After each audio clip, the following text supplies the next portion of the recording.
Imagine walking into a luxury store in New York. The bag you want is not on the shelf. Then the advisor lowers her voice. One just came in. It has not been shown to anyone else. There is no discount, no practical reason to decide today, but suddenly today feels important. You feel special because you got there first. Now imagine the same brand in Shanghai. The advisor greets you by name. She remembers the bag you bought last year, the color you nearly chose, and what would work with both. Before you ask, she has already set something aside. You feel special because she remembers you. Same bag, same logo, two different ways to feel like a VIP.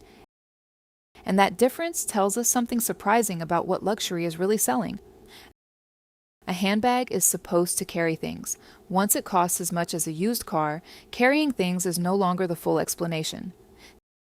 The expensive version has another job.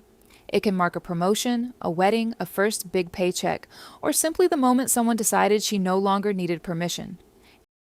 It can say, "I made it." It can also say, much more quietly, "I know what this is." That is why luxury brands spend so much effort on everything around the object: the room, the lighting, the appointment, the weight, the story, and the person who hands it over. The bag is the product. The feeling is part of the product too. That feeling does not have to be loud. One person wants a recognizable classic. Another wants the piece only another collector would notice. One enjoys the compliment. Another enjoys never having to explain. Both may spend the same amount for almost opposite reasons.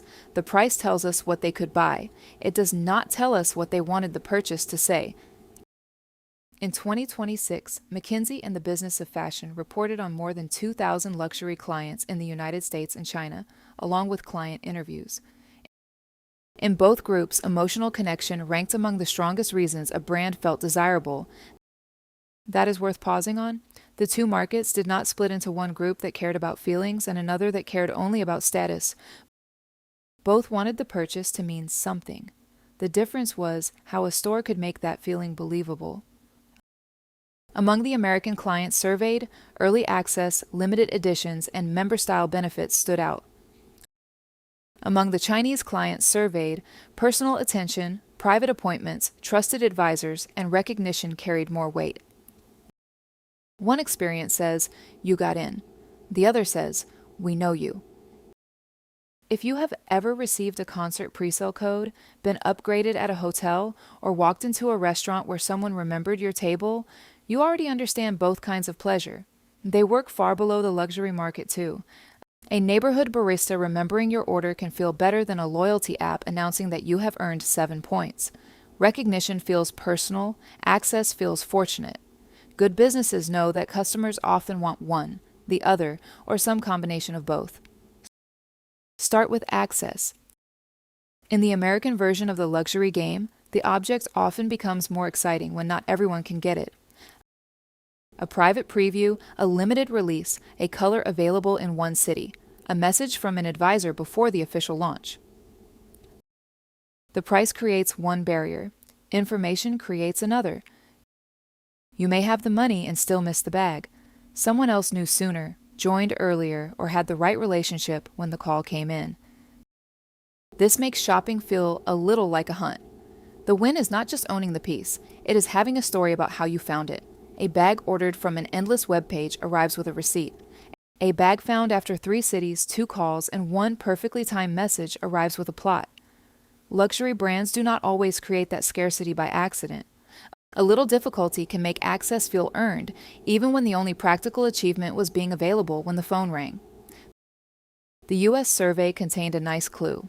68% of those clients said newer or disruptive brands reflected their identity better, but 63% also said that about established luxury houses. Those numbers do not need to add up to 100 because clients could choose both, and many did. That is the point. A person can want the history of an old house and the energy of something nobody's parents have heard of. Heritage still matters. It simply has competition. Even secondhand shopping can become part of the hunt. For established U.S. clients in the report, resale was not described only as a cheaper way in. It could be where you find the discontinued watch, the bag from an older collection, or the piece that is harder to locate than something new. A bargain is pleasant. A discovery makes a better story. None of this began with an app or a product drop. More than a century ago, American department stores were already turning shopping into entertainment. They brought fixed prices, enormous selections, restaurants, services, display windows, and enough activity to keep a customer inside for hours. Catalogs carried the same invitation beyond the city. You could browse, compare, imagine, and learn what was new before buying anything. By the 1890s, ready-to-wear clothing put similar fashionable shapes across several price levels. Not everyone could afford the best version, but far more people could enter the conversation. Modern luxury did not inherit a single rule from those stores. History is never that neat. But the old shopping language still sounds familiar. New arrival, first look, broad choice, private room. The pleasure of seeing what is next, and getting closer to it. The department store window became the product launch screen. The mailing list became the guest list. The hunt survived. It just changed clothes. Now return to Shanghai. The most valuable thing an advisor knows may not be your name. It may be why you said no last time. Perhaps the bag was too formal. Perhaps the watch felt too obvious. Perhaps you wanted the piece, but not the attention that came with it. Remembering that turns the next visit from a sales pitch into a continuation. It also saves the customer from starting over. She does not need to explain her taste, her collection, the occasion, or why the most popular piece is wrong for her. At this price, convenience is not only about speed. It is the comfort of being understood without repeating yourself. The advisor becomes part curator, part filter, and occasionally the person willing to say, "No, this one is not you." In the China findings, the store remained an important place for inspiration. Personal service and a trusted advisor could carry part of the brand's authority. That matters because a luxury purchase creates a peculiar kind of doubt. The more an object costs, the more questions travel with it. Is it authentic? Is this the right version? Will it be serviced? Does the person selling it actually know the product? A beautiful room can answer some of those questions. A relationship can answer more. Private appointments and bespoke attention say that the store is not meeting a transaction. It is meeting a returning client. Recognition can also be quiet. It does not require a velvet rope or a crowd watching you cross it. Sometimes it is the advisor who does not need to ask your size, or who knows that the obvious logo is exactly what you do not want. In the report's China discussion of resale, trust, and provenance, the object's believable history were bigger obstacles. A rare find is less thrilling when part of your mind is asking whether the paperwork, seller, or object can be trusted. So the emotional reward shifts. Discovery still matters, but reassurance, memory, and service can do more of the work. The message is not simply, "You can afford this." It is, "You are known here, and you can relax." There is another reason that relationship became more important. The location of Chinese luxury shopping changed dramatically. For years, a large share of purchases by mainland Chinese clients happened while they were outside mainland China. A trip to Paris, Tokyo, Hong Kong, or New York could also be a shopping trip. Prices might be lower, the selection might be wider. The journey became part of the purchase. Picture the extra suitcase, the airport comparison, the receipt kept carefully for customs, and the friend asking what the same bag costs back home. The store might never see that customer again. Service still mattered, but there was less time for a long relationship. The purchase had to work before the return flight. In 2015, Bain estimated that only about 20% of mainland Chinese consumers' personal luxury purchases happened inside mainland China. By 2025, its estimate was 65%. Not 65% of the world market, 65% of those consumers' spending happening at home. That is a huge shift in 10 years. Bain points to practical forces: smaller price gaps, exchange rates, changes in travel, tighter controls on unofficial resellers, and better stores and service inside mainland China. In other words, customers did not wake up with a new national personality. The shopping trip itself changed. Think about what happens when a purchase moves from an occasional overseas trip to a store near home. Abroad, you may buy once and leave. At home, you can return. The advisor can call, the store can repair, recommend, invite, and remember. A checkout can become a relationship. That changes the value of the next visit. The store knows what has already been bought. It can avoid repeating the same suggestion. It can reserve a repair appointment, explain a new collection in context, or call when the right piece arrives. The client is no longer just choosing between objects.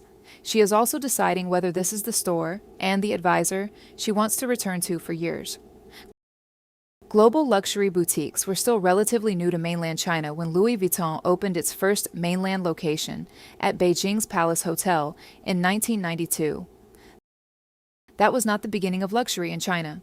Chinese craft, collecting, fashion, status, and private taste are far older than any European boutique. What the global boutique added was a controlled meeting place for the brand, one room where the story, the object, the service, and the promise of authenticity arrived together. As more buying moved home, that room could become familiar, and familiarity is where recognition begins. At this point, the story sounds almost too tidy. America wants the invitation, China wants the advisor. Done. Except real customers refuse to stay in their assigned boxes. America has a long history of obvious display, from Gilded Age mansions to today's logo-heavy releases.